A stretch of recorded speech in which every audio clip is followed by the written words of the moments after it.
Imagine a world that didn't sink in legend, but in reality. Not a myth whispered through time, but a land that truly lived, breathed, and vanished.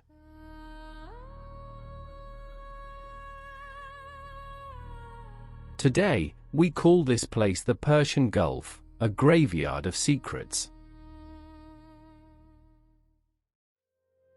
But rewind the clock 18,000 years, and the ocean disappears. In its place, an immense, hidden kingdom. A cradle of life erased by water. This is the story of the Persian Gulf oasis, the greatest lost chapter of human history that today, science is finally bringing it to the surface. During the last ice age, Earth was a different planet. Oceans were imprisoned in colossal walls of ice, and sea levels plunged more than 120 meters. The Persian Gulf, shallow, fragile, was exposed entirely. An entire world revealed. A land the size of Great Britain. Modern reconstructions, led by researchers like Lambeck, have mapped this lost landscape in remarkable detail.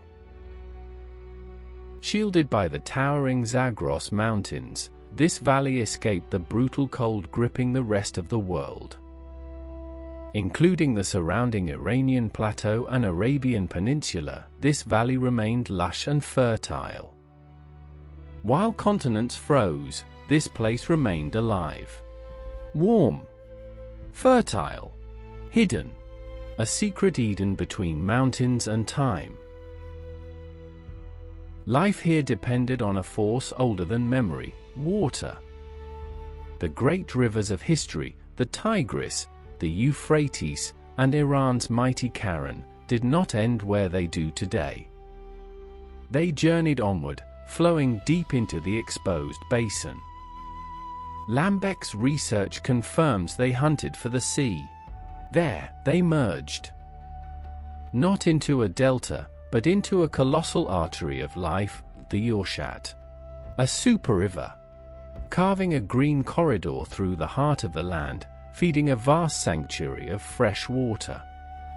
Even today, its ghost remains, etched into the seafloor below.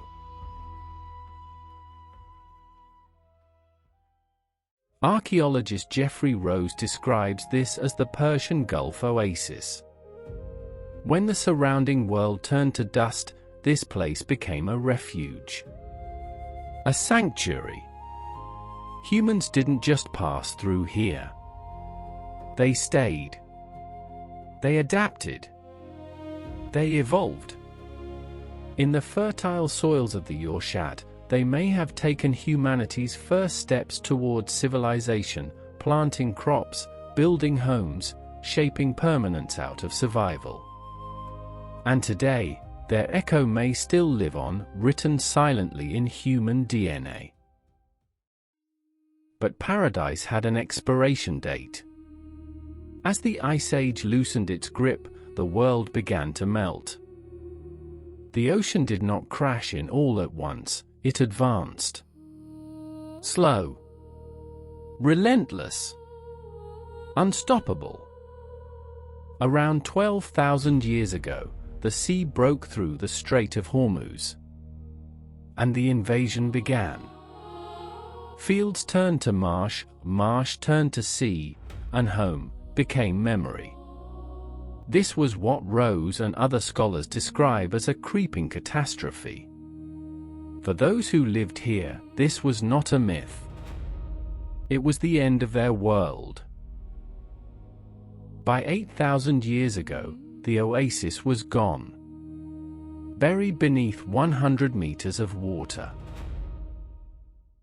When the lights went out in the valley, the survivors climbed. They moved toward the high ground, into the Iranian plateau, the Zagros foothills, and across the Arabian Peninsula. And then, something extraordinary appears in the archaeological record.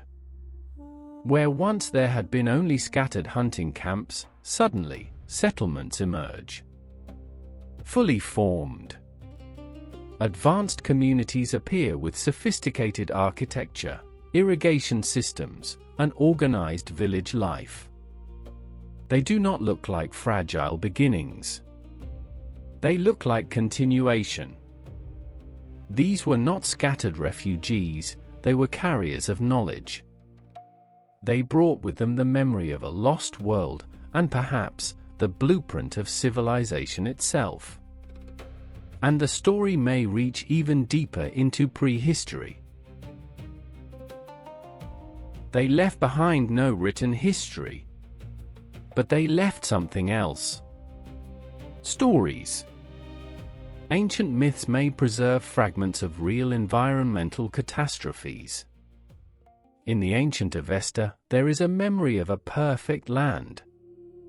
Airyana Vaējah, a lost paradise later destroyed by deadly winters and catastrophe. Some researchers believe these stories may preserve distant memories of the dramatic climate changes that ended the Ice Age, forcing ancient populations northward onto the Iranian plateau. In the Epic of Gilgamesh, heroes cross a deadly sea, in search for immortality. Are these myths? Or echoes, distorted by time? Fragments of trauma, passed down through generations who once watched their world disappear beneath the waves.